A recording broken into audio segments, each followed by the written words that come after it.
I couldn't breathe. My lungs felt like they were filling with concrete as I stood in the back of the conference room watching my 6 months of work, my ideas, my solutions, my 3 a.m. breakthroughs, being presented by people who couldn't even explain how the algorithms worked. And there was Warren, my boss, beaming with pride as if he'd personally crafted every line of code in the proposal.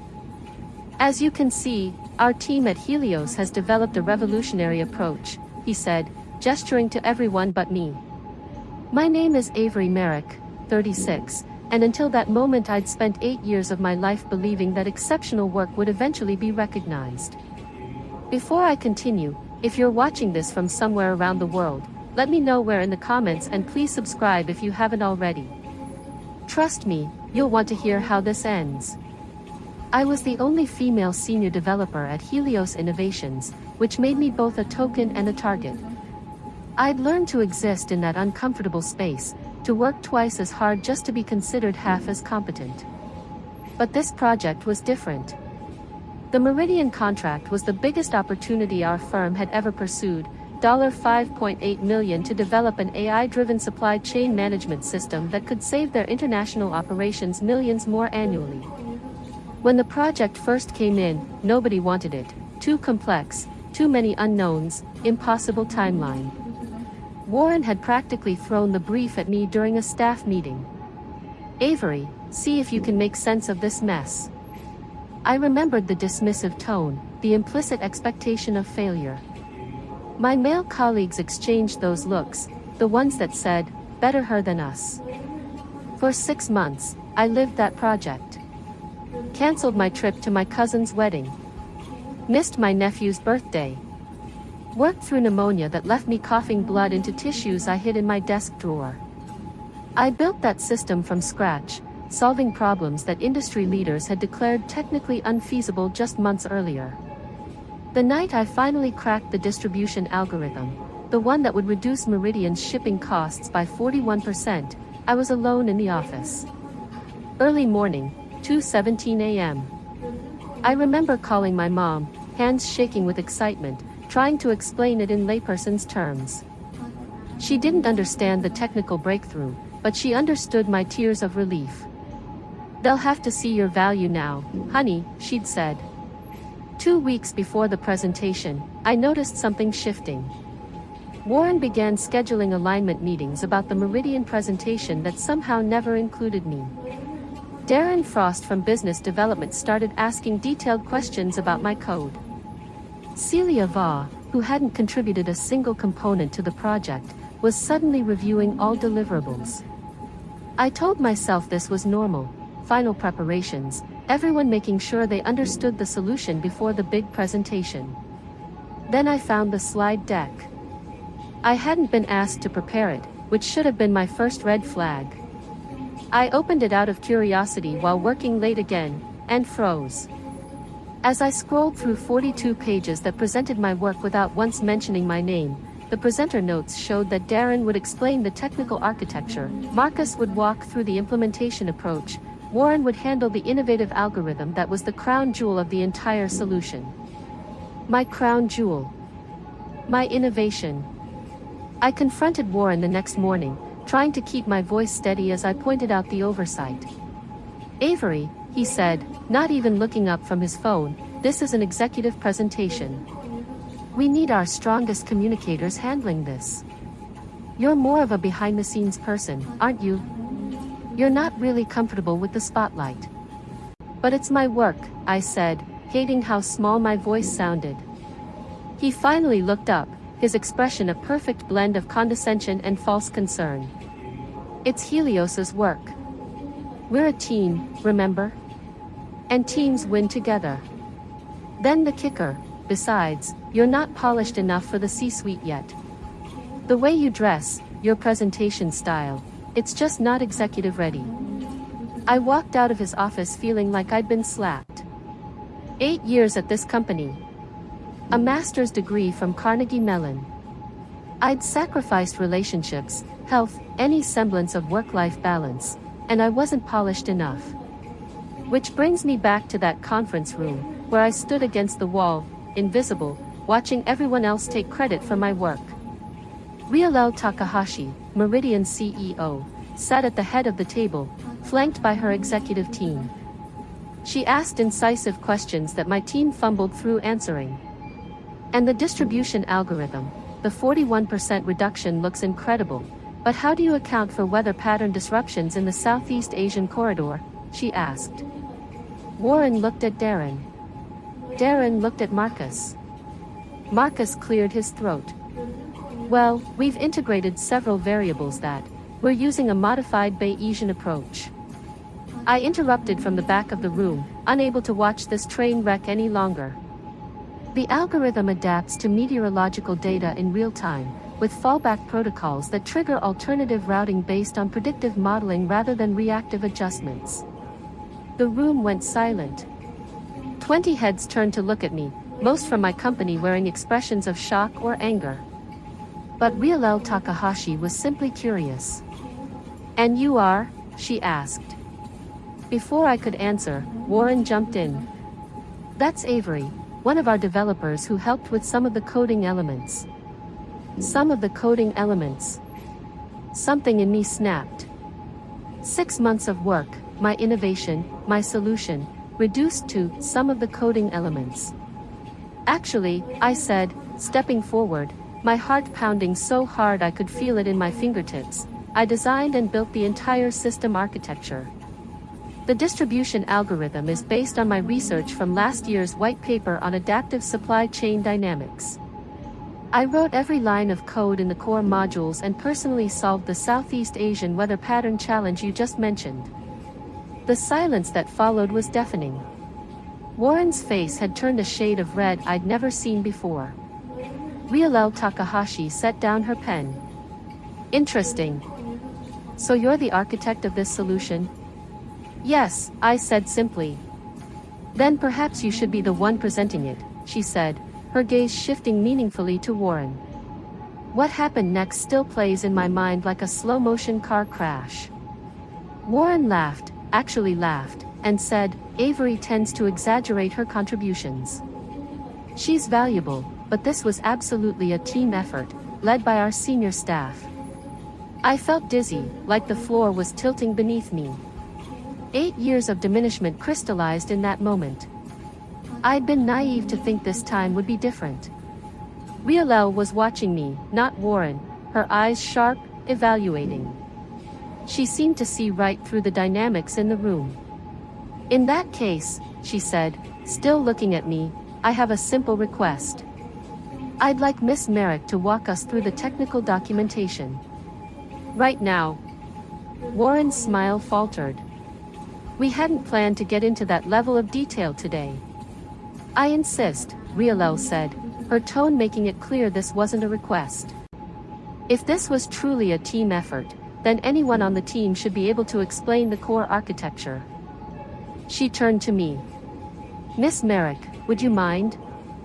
For the next 40 minutes, I walked through every aspect of the system, the architecture decisions, the trade-offs, the innovations that made it unique. I answered questions with a confidence born from knowing every inch of what I'd built. No one interrupted. No one clarified my points. They couldn't.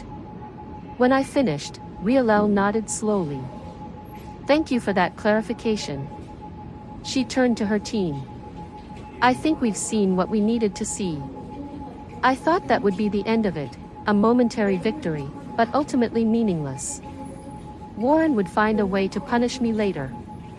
The system at Helios wouldn't change. But as the meeting wrapped up, Ryuel approached me directly. Miss Merrick, I'd like you to stay behind for a moment. My team filed out, Warren throwing me a look that promised consequences. When the room had emptied except for Ryuel and her CFO, she closed the door. That was quite illuminating, she said. I have one more question for you. The contract we're about to sign with Helios, whose signature will be on the technical specifications? I don't know, I admitted. Probably Warren's, as the department head. She shook her head. That won't work for us. The person who designed this system needs to sign off on it. That would be you, correct? Yes, but No buts. If you built it, you sign for it. That's non-negotiable for us. Accountability matters at Meridian. She handed me her business card. My direct line is on the back. If there's any problem with this request, call me immediately.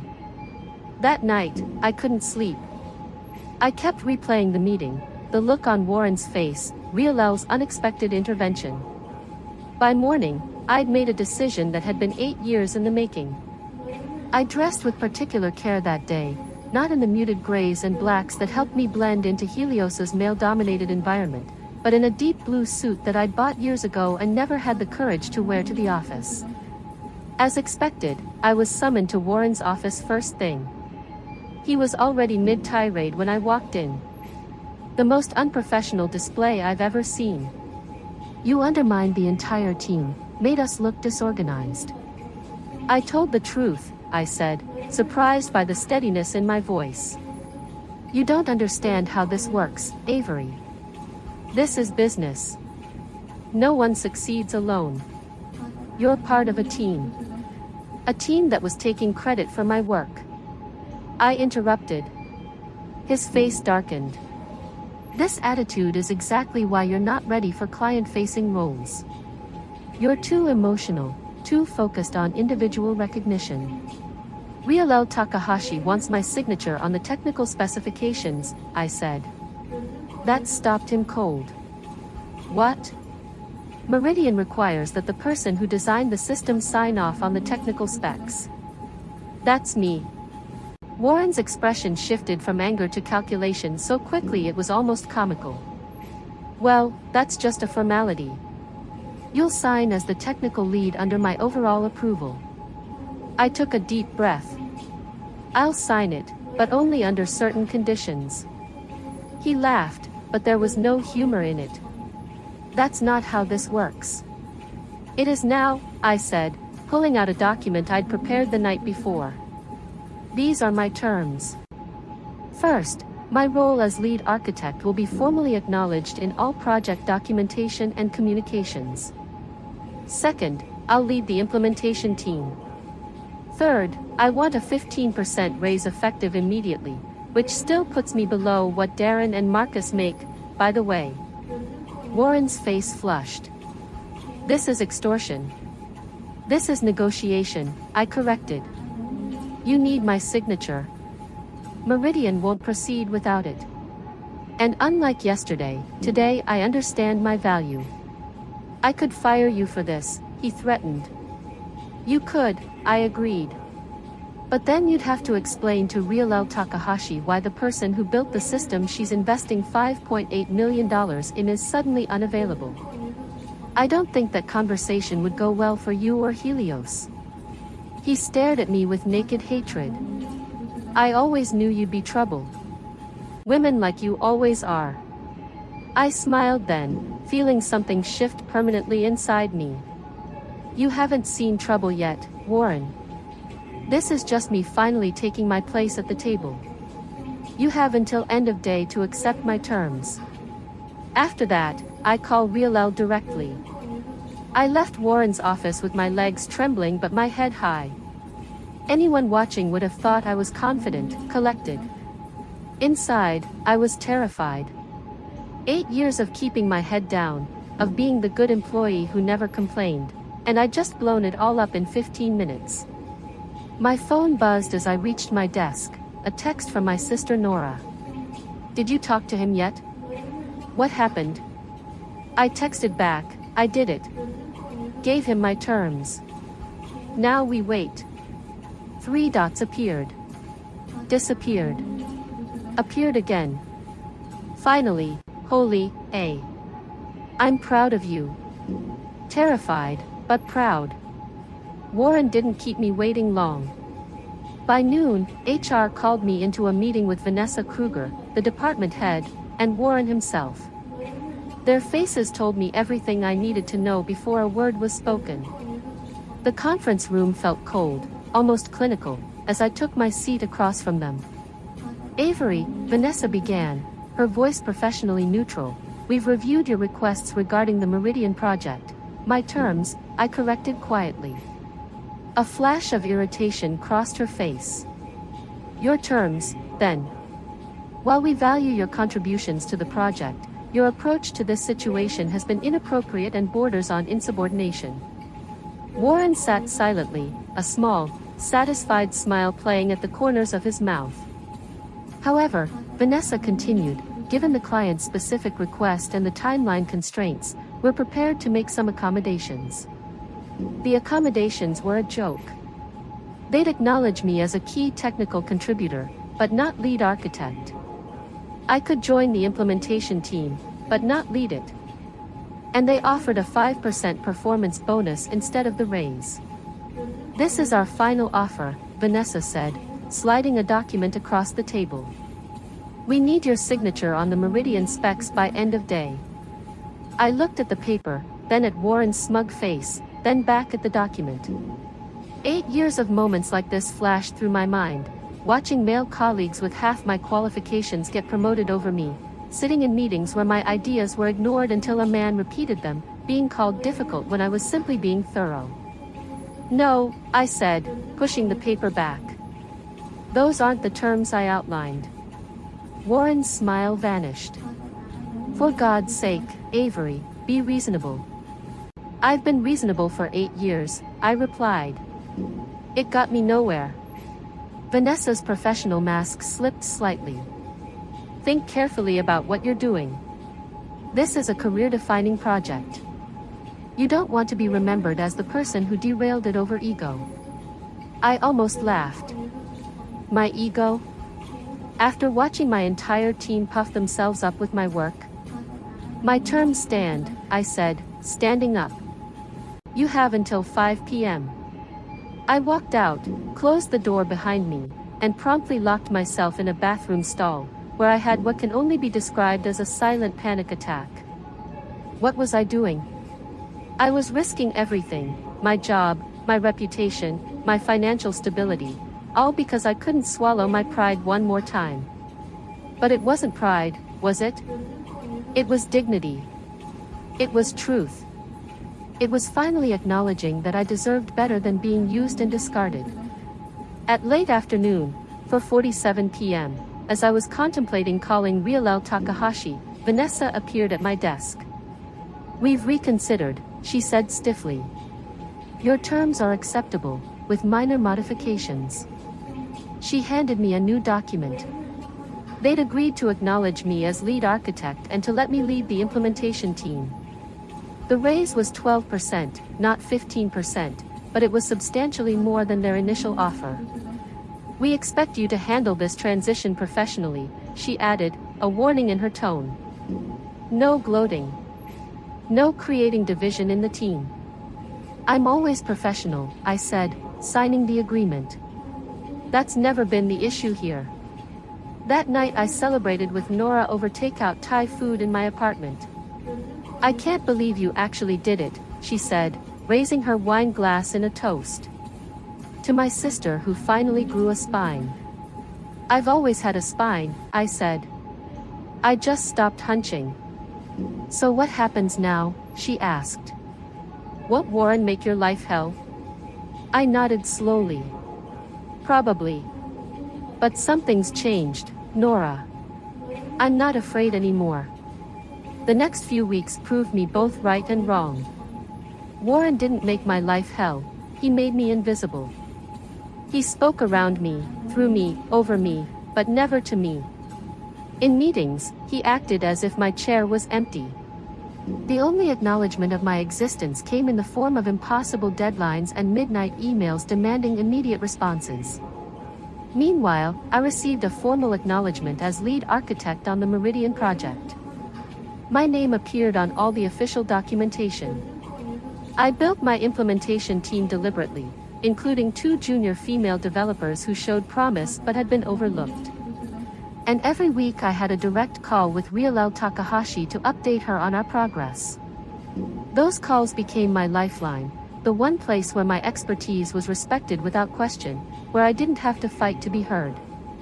3 months into implementation, something unexpected happened. Rialel asked to meet me for coffee during her visit to our city. We met at a small cafe far from the Helios offices, where she got straight to the point.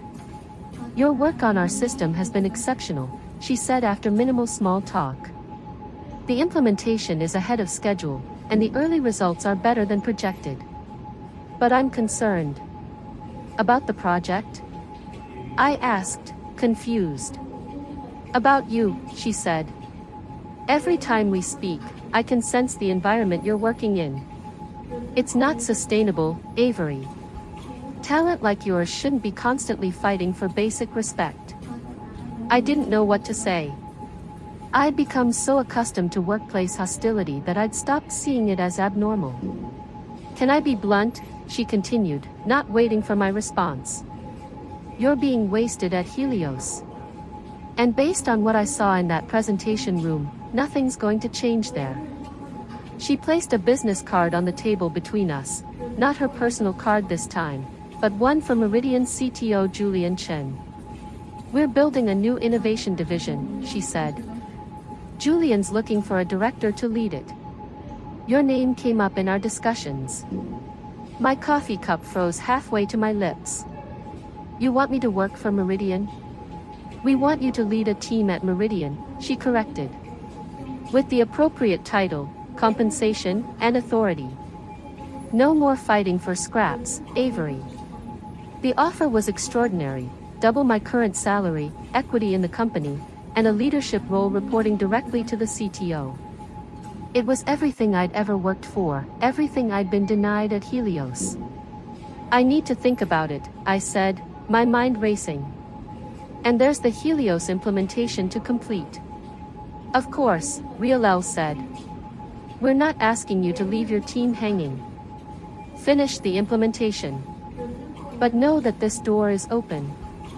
I walked back to the Helios office in a daze, the business card burning a hole in my pocket, for the first time in years.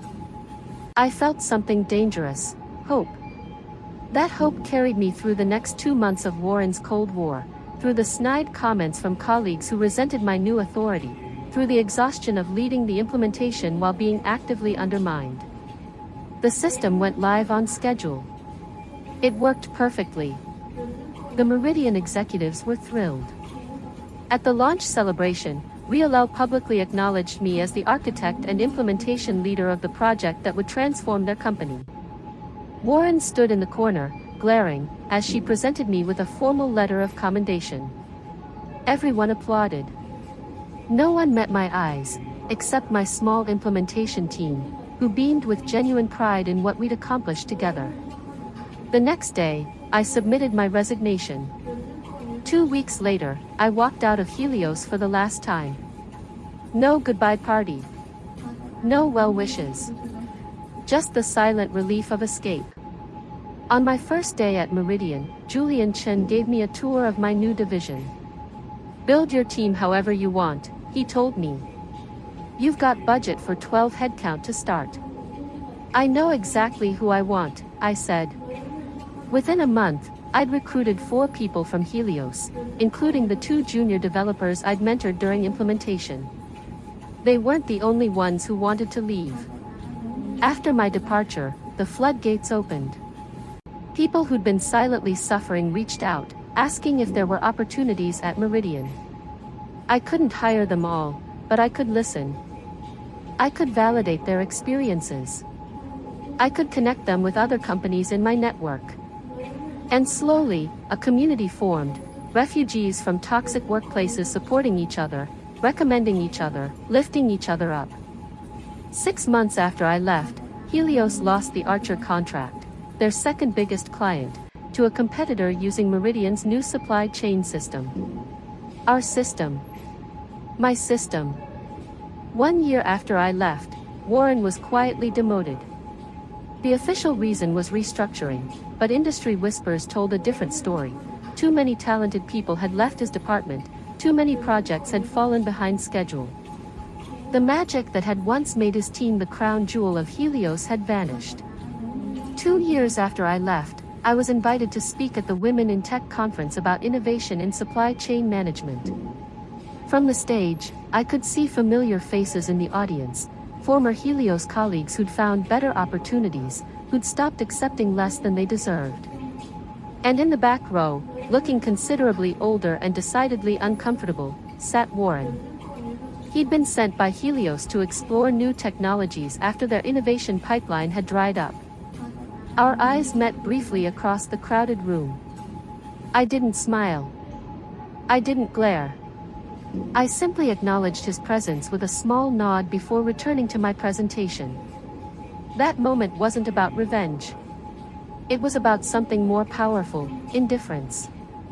He no longer had the power to hurt me, to diminish me, to make me doubt my worth. After my talk, a young developer approached me, clutching a notebook nervously. "Your story inspired me," she said. "I'm in a situation at work, it's like you described. My ideas, my code, but somehow never my credit." I recognized the pain in her eyes. The doubt. The confusion. The gradual erosion of confidence. "What's your name?" I asked. "Zoe," she replied.